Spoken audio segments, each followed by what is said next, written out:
ဒီကိုယ်တိုင်လာပြီးတော့အားပေးကြတဲ့ကျွန်တော်ရဲ့မိသားစုတွေဒီ TV ရဲ့တစ်ဆင့်အားပေးနေကြတဲ့ကျွန်တော်ရဲ့မိသားစုတွေအားလုံးတိုက်ပေါ်ကနေကြည့်နေကြတဲ့ကျွန်တော်မိသားစုတွေအားလုံးမင်္ဂလာပါ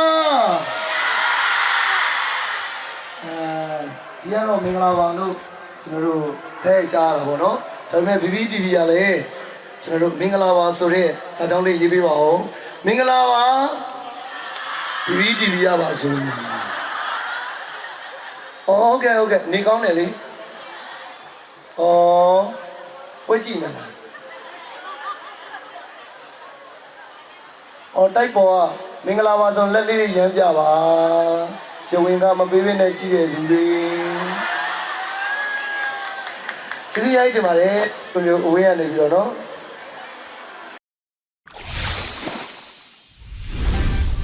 I am blessed